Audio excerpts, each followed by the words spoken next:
Good morning twelfth class. बेटा आज हमारा वो जो चैप्टर है चार्ली चैपलिन यानी हम सब, उसका अभ्यास का काम है। तो ध्यान से देखिए। पहला प्रश्न है, लेखक ने ऐसा क्यों कहा कि अभी चैपलिन पर करीब 50 वर्षों तक काफ़ी कुछ कहा जाएगा। इसका आंसर है बेटा, अभी चैपलिन पर करीब 50 वर्षों तक काफ़ी कुछ कहा जाएगा।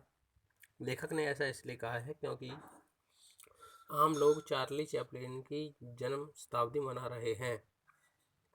वह समय भूगोल और संस्कृतियों से खिलवाड़ करता हुआ आज भारत के लाखों बच्चों को हंसा रहा है और जो उसे अपने बुढ़ापे तक याद रखेंगे।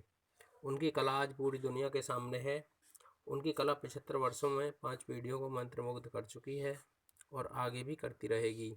आज के बच्चे उनकी कला को अपने मरने तक अवश्य याद रखेंगे। अतः जो पीढ़ी आज बच्चे हैं वे बुढ़ापे तक उनकी कला तथा महानता की अवश्य चर्चा करेंगे। सेकंड क्वेश्चन है, चैपलिन ने न सिर्फ फिल्म कला को लोकतांत्रिक बनाया बल्कि दर्शकों की वर्ग तथा वर्ण व्यवस्था को तोड़ा। इस पंक्ति को लोकतांत्रिक बनाने का और वर्ण व्यवस्था तोड़ने का क्या अभिप्राय है, यानी कि इस पंक्ति का आप कैसे सहमत हैं।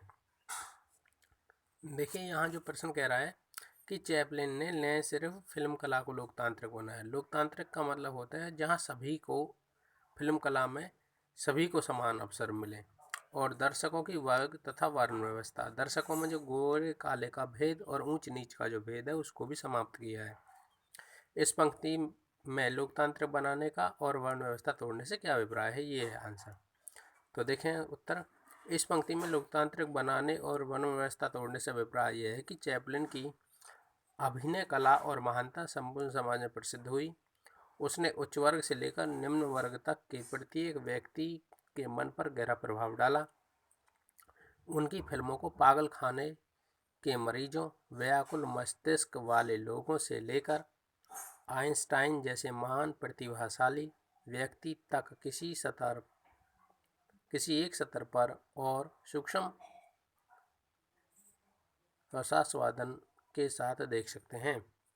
किसी एक समान स्तर पर उनकी कला से समाज का प्रत्येक धर्म, जाति, अमीर गरीब, छोटे बड़े सब आनंद विभोर होते हैं।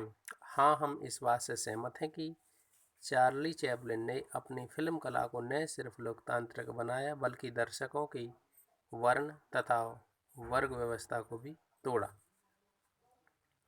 तीसरा प्रश्न है, लेखक ने चार्ली का भारतीयकरण किसे कहा और क्यों। गांधी और नेहरू ने भी उनका सानिध्य क्यों चाहा। लेखक ने चार्ली का भारतीयकरण आवारा को कहा। आवारा एक फिल्म है राज कपूर की। क्योंकि राज कपूर ने आवारा फिल्म में चार्ली के भारतीय सौंदर्य शास्त्र की इतनी व्यापक स्वीकृति देकर भारतीय फिल्मों का एक सबसे साहसिक प्रयोग किया। राज कपूर ने आवारा और श्री 420 फिल्मों के द्वारा ही भारतीय फिल्मी साहित्य में नायकों तथा स्वयं नायकों के अपने पर हंसने की परंपरा का सूत्रपात किया। चार्ली दुनिया के महान हास्य कलाकार थे। उन्होंने अपनी कला को लोकतांत्रिक बनाया तथा दर्शकों के वर्ग तथा वर्ण व्यवस्था को तोड़ा। उन्होंने अपने आप को किसी एक विशेष संस्कृति का न मानकर पूरी दुनिया का कलाकार समझा। चार्ली का महात्मा गांधी जी से खासा लगाव था, इसलिए उनकी प्रतिभा और प्रेम को देखकर गांधी और नेहरू जी ने भी उनका सानिध्य चाहा। अगला प्रश्न है, लेखक ने कलाकृति और रस के संदर्भ में किसे श्रेयस्कर माना है और क्यों। लेखक ने कलाकृति और रस के संदर्भ में किसे श्रेयस्कर माना है, यानी कि श्रेष्ठ कौन सा है। क्या आप कुछ ऐसे उदाहरण दे सकते हैं जहां कई रस एक साथ आए हों। उत्तर है, लेखक ने कलाकृति में कुछ रसों का साथ साथ पाया जाना श्रेयस्कर माना है, क्योंकि भारतीय कला और सौंदर्य शास्त्र में अनेक रस हैं। जीवन में हर्ष विषाद आते जाते रहते हैं। लेखक भी किसी कलाकृति में एक साथ अनेक रसों का प्रयोग करता है। जैसे एक बार जब वे बीमार थे तब उनकी माँ ने उन्हें ईसा मसीह का जीवन बाइबल से पढ़कर सुनाया था। ईसा के सूली पर चढ़ने के प्रकरण तक आते आते माँ और चार्ली दोनों रोने लगे। अगला प्रश्न है, जीवन की जद्दोजहद ने चार्ली के व्यक्तित्व को कैसे संपन्न बनाया? चार्ली एक परित्यक्ता और दूसरे दर्जे की स्टेज अभिनेत्री का बेटा था। बाद में उसकी माँ पागल हो गई, जिससे वह निरंतर संघर्ष करता रहा। उसका जीवन भयानक गरीबी में व्यतीत हुआ, लेकिन उसने हार नहीं मानी। उसकी स्थिति को देखकर साम्राज्य, औद्योगिक क्रांति, पूंजीवाद तथा सामंतशाही से मगरूर समाज ने उसको निरंतर दुत्कारा, लेकिन वह इन सब परिस्थितियों से संघर्ष करते रहे। इस प्रकार बचपन से ही जद्दोजहद करते हुए चार्ली ने अपना धैर्य एवं साहस नहीं छोड़ा। प्रतिकूल परिस्थितियों ने उसके अनेक जीवन मूल्य प्रदान किए, ऐसे जीवन मूल्य जो उसे एक करोड़पति होकर भी न मिल सके। इस प्रकार जीवन की जद्दोजहद ने चार्ली के व्यक्तित्व को संपन्न बनाया। देखिए, ये प्रश्न कह रहा है, इसका आंसर है कि चार्ली एक त्यागी हुई स्टेज अभिनेत्री का बेटा था, यानी कि उसकी माँ भी स्टेज पर काम करती थी, वो भी अभिनेत्री थी। बाद में उसकी माँ पागल हो गई, जिससे वह लगातार संघर्षों में उसका जीवन बीता। साथ साथ उसने गरीबी भी देखी, लेकिन उसने परिस्थितियों से कभी हार नहीं मानी। समाज में उस समय औद्योगिक क्रांति, पूंजीवाद, सामंतशाही आदि सब कुछ फैला हुआ था। तो इस समय में गरीबों को औचित्य देना या गरीबों का कम महत्व था, समाज उन्हें दुत्कारता था। तो इस प्रकार जीवन के संघर्षों से लड़ते हुए, जद्दोजहद लड़ते हुए उसने कभी भी साहस नहीं छोड़ा। प्रतिकूल परिस्थितियों में भी अनेक जीवन मूल्य प्रदान किए और करोड़पति होकर भी वह उन्हें नहीं भूल सका। इस प्रकार हम ये कह सकते हैं। अगला प्रश्न देखें, ये है, चार्ली चैपलिन की फिल्मों में निहित त्रासदी, करुणा और हास्य का सामंजस्य भारतीय कला और सौंदर्य शास्त्र की परिधि में क्यों नहीं आता? चार्ली चैपलिन की फिल्मों में त्रासदी, करुणा और हास्य का अनूठा संगम है या सामंजस्य है।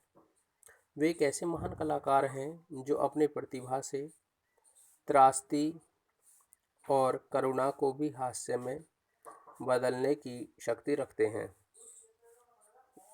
लेकिन त्रासदी, करुणा और हास्य का ऐसा मेल भारतीय कला और सौंदर्य शास्त्र की परिधि में नहीं आता, क्योंकि भारतीय परंपरा में ऐसे रस सिद्धांत नहीं हैं जो करुणा को हास्य में बदल सकें। अपने ऊपर हंसने और दूसरों में वैसी ही शक्ति पैदा करने की प्रतिभा भारतीय विदूषक में कुछ कम ही नजर आती है। हास्य कब करुणा में बदल जाएगा और करुणा कब हास्य में बदल जाएगी, इससे भारतीय जनता सैद्धांतिक रूप से अपरिचित है। अगला प्रश्न है, चार्ली सबसे ज़्यादा स्वयं पर कब हंसता है?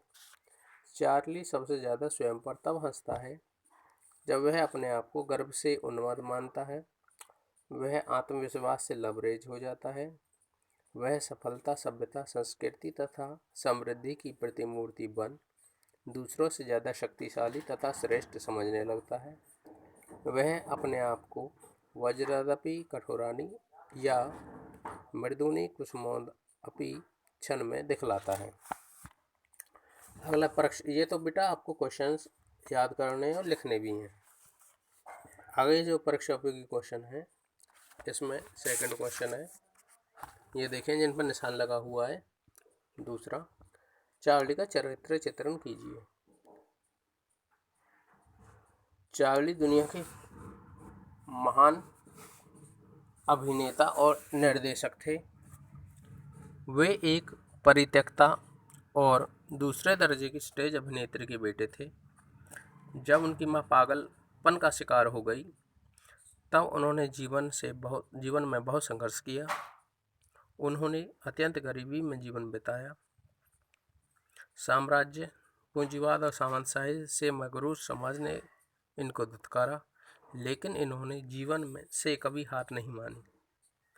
चार्ली का बच्चों जैसा दिखना रस विशेषता है। उनकी सबसे बड़ी विशेषता है कि वे किसी भी संस्कृति को विदेशी नहीं लगते। चार्ली ने न सिर्फ फिल्म कला को लोकतांत्रिक बनाया, बल्कि दर्शकों की वर्ग तथा वर्ण व्यवस्था को भी तोड़ा। तीसरा प्रश्न है, चौथा अगला, बचपन में किन घटनाओं ने चार्ली के जीवन पर अधिक असर डाला? चरित्र चित्रण कीजिए। चार्ली चैपलिन एक महान हास्य कलाकार थे। उनका जीवन अत्यंत संघर्षमय रहा। बचपन की 2 घटनाओं ने उनके जीवन पर प्रभाव डाला। नंबर 1, एक बार जब चार्ली बीमार थे तब उनकी मां ने उन्हें ईसा मसीह का जीवन बाइबल से पढ़कर सुनाया। ईसा के सूली पर चढ़ने के प्रकरण तक आते आते मां और चार्ली दोनों रोने लगे। सेकंड पॉइंट, बालक चार्ली उन दिनों के ऐसे घर में रहता था जहां से कसाई खाना दूर नहीं था।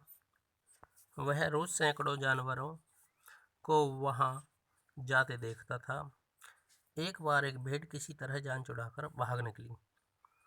उसे पकड़ने वाले उसका पीछा करते हुए कई बार फिसले, गिरे। पूरी सड़क पर लोग ठहाके लगाने लगे। आखिरकार उस गरीब जानवर को पकड़ लिया गया और फिर से कसाई के पास ले जाने लगे। तब चार्ली को एहसास हुआ कि उस भेड़ के साथ क्या होगा। वह रोता हुआ मां के पास दौड़ा। उसे मार डालेंगे कहने लगा। अगला है छठा क्वेश्चन, विकासशील और विकसित देशों में चार्ली मरकर भी अभी तक जिंदा कैसे है? चार्ली को दुनिया से सदा के लिए गए हुए वर्षों बीत चुके हैं, पर विकासशील और विकसित देशों में मरकर भी अभी नहीं मरे। 16 अप्रैल सन 1889 को इनके जन्म के 100 वर्ष पूरे हो चुके थे। इनके नाम और अभिनय कला से भी अभी भी बच्चा बच्चा परिचित है। ये आज भी विश्व के करोड़ों बच्चों को हंसा रहे हैं। वे सिनेमा, टेलीविज़न और वीडियो के कारण मरकर भी अभी जिंदा हैं। अगला क्वेश्चन है बेटा, चार्ली की फिल्में सार्वभौमिक क्यों बन गई हैं? चार्ली की फिल्मों में भाषा का प्रयोग नहीं था। वे मानवीय क्रियाओं पर आधारित, अति सहज, स्पष्ट और प्रभावशाली थीं, जो विश्व के किसी भी मानव को समझ आ जाती थीं। उन्हें चार्ली का चरित्र और व्यक्तित्व अपने आसपास के परिवेश में रहने वालों से मिलता जुलता प्रतीत होता था, इसलिए उनकी फिल्में सार्वभौमिक बन गईं। तो ये क्वेश्चन है, ये बेटा आपको याद करने हैं। Okay, thank you.